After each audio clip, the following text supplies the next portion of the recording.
Hello, my beloved. How are you doing today? Are you living your best life? Are you enjoying who you are? Are you just blossoming to the fullest? Are you expressing your inner beauty outside? Today is really your day that you can just express your inner love outside. And today we are reading together A Course in Miracles. I have already my coffee here because it's going to be a long one. And so be good, prepared to relax, enjoy, and now coffee time.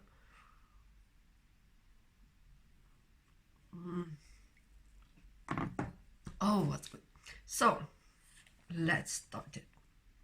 Lesson 153. In my defenselessness, my safety lies.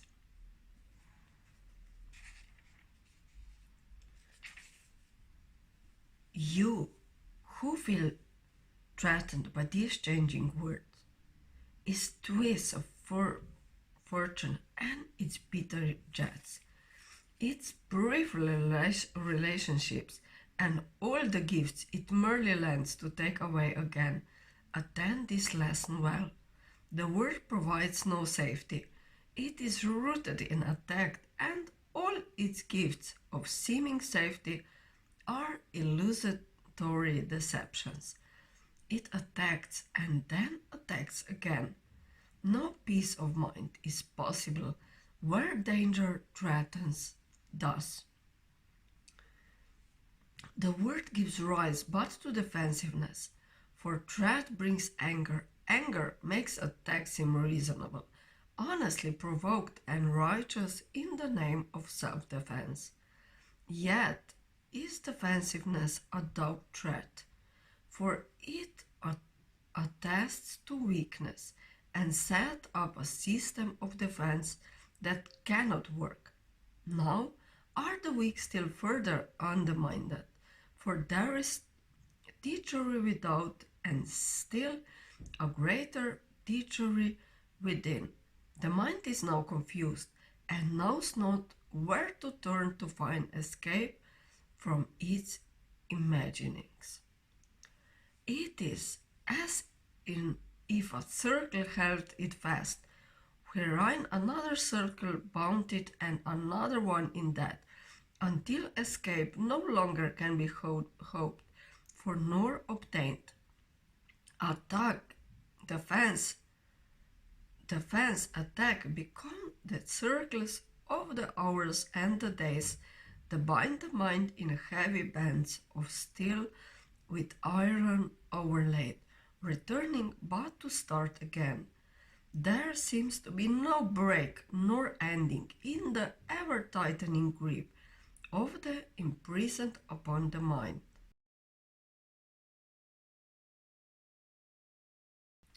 Defenses are the costliest of all the prices which the ego would exact. In them lies madness in a form so grim that hope of sanity seems but to be an idle dream beyond the possible. The sense of dread the word encourages it so much deeper and so far beyond the frenzy and intensity of which you can conceive, that you have no idea of all the devastation it has wrought. You are its slave. You know not what you do in fear of it. You do not understand how much you have been made to sacrifice. Who feel its iron grip upon your heart, you do not realize what you have done to sabotage the holy peace of God by your defensiveness. For you behold the Son of God as but victim to attacked by fantasies, by dreams and by illusions he has made, yet helpless in their presence, needful only of defense by still more fantasies and dreams by which illusions of his safety comfort him. Defenselessness is strength. It testifies to recognition of the Christ in you. Perhaps you will recall the text maintains that choice is always made between Christ's strength and your own weakness, seen apart from Him. Defenselessness can never be attacked because it recognizes strength, so great attack is fully, or a silly game a tired child might play when he becomes too sleepy to remember what he wants. Defensiveness is weakness. It proclaims you have denied the Christ and come to fear His Father's anger. What can save you now from your delusion of any angry good, whose fearful image you believe you see at work in all the evils of the world? What but illusions could defend you now, when it is but illusions that you fight? We will not play such childish games today, for our true purpose is to save the world, and we would not exchange for foolishness the endless joy our function offers us. We would not let our happiness slip by because a fragment of a senseless dream happened to cross our minds, and we mistook the figures in it for the Son of God, its tiny instant for eternity. We look past dreams today and recognize that we need no defense because we are created unassailable. Without all thought or wish or dream in which attack has any meaning, now we cannot fear, for we have left all fearful thoughts behind. And in defenselessness we stand secure, serenely certain of our safety now, sure of salvation, sure we will fulfill our chosen purpose, as our ministry extends its holy blessing throughout the world. Be still a moment, and in silence think how holy is your purpose, how secure your rest, untouchable within its light. God's ministers have chosen that the truth be with them. Who is holier than they? Who could be surer that his happiness is fully guaranteed, and who could be more mightily protected? What defense could possibly be needed by the ones who are among the chosen ones of God, by His election and their own as well? It is the function of God's ministers to help their brothers choose as they have done. God has elected all, but few have come to realize His will is but their own. And while you fail to teach what you have learned, salvation waits and darkness holds the world in grim imprisonment. Nor will you learn that light has come to you and your escape has been accomplished. For you will not see the light until you offer it to all your brothers. As they take it from your hands, so will you recognize it as your own. Salvation can be taught of a game that happy children play. It was designed by one who loves his children and who would replace their fearful toys with joyous games, which teach them that the game of fear is gone. His game instructs in happiness because there is no loser. Everyone who plays must win, and in his winning is the gain to everyone ensured. The game of fear is gladly laid aside when children come to see the benefits salvation brings. You who have played that you are lost to hope, abandonment by your father, left alone in terror in a fearful world, made mad by sin and guilt, be happy now. That game is over. Now a quiet time has come in which we put away the toys of guilt and lock our quiet and childish thoughts of sin forever from the pure and holy minds of heaven children and the Son of God. We pause but for a moment more to play our final happy game upon this earth, and then we go to take our rightful place where truth abides and games are meaningless.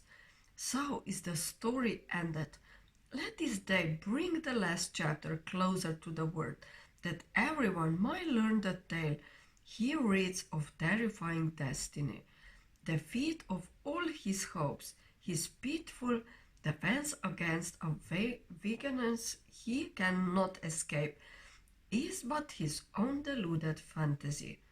God's ministers have come to waken him from the dark dreams this story has evoked in his confused, bewildered memory of this distorted tale. God's Son can smile at last on learning that it is not true. Today we practice in a form we will maintain for quite a while. We will begin each day by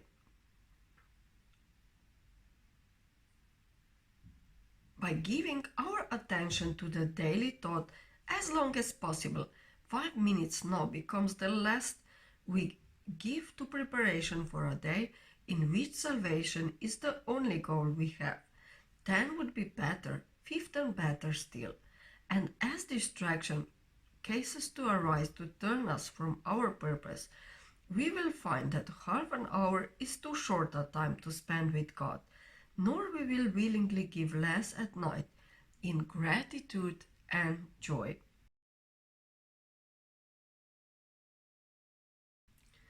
Each hour adds to our increasing peace as we remember to be faithful to the will we share with God. At times, perhaps, a minute, even less, will be the most that we can offer as the hour strikes. Sometimes we will forget. At other times, the busyness of the world will close on us, and we will be unable to withdraw a little while and turn our thoughts to God. Yet, when we can, we will observe our trust as ministers of God in hourly remembrance of our mission and His love, and we will quietly sit by and wait on Him and listen to His voice and learn what He would have us do the hour that is yet to come, while thanking Him for all the gifts He gave us in the one gone by. In time with practice, you will never cease to think of Him and hear His loving voice guiding your footsteps into quiet ways where you will walk in true defenselessness. For you will know that heaven goes with you, nor would you keep your mind away from Him a moment, even though your time is spent in offering salvation to the world. Think, He will not make it possible for you who close to carry out His plan for the salvation of the world and yours. Today, our theme is our defenselessness. We clothe ourselves in it as we prepare to meet the day. We rise up strong in Christ and let our weakness disappear as we remember that His strength abides in us. We will remind ourselves that He remains beside us throughout the day and never leaves our weakness unsupported by His strength. We call upon His strength each time we feel the threat of our defenses undermine our certainty of purpose. We will pause a moment as He tells us, I am here. Your practicing will now begin to take the earnestness of love to help you keep your mind from wandering from its intent. Be not afraid nor timid. There can be no doubt that you will reach your final goal. The ministers of God can never fail, because the love and strength and peace that shine from them to all their brothers come from Him. These are His gifts to you. Defenselessness is all you need to give Him in return. You lay aside but what was never will, to look on Christ and see His sinlessness. Lesson 153. In my defenselessness, my safety lies. So my loves, have a beautiful day. Enjoy really who you are. Blossom to the fullest. Express your inner beauty, your inner love outside. You're beautiful just the way you are. Follow your bliss, as Joseph Campbell said. Follow your heart and just do more what really makes you happy. Have a lovely day. Bye.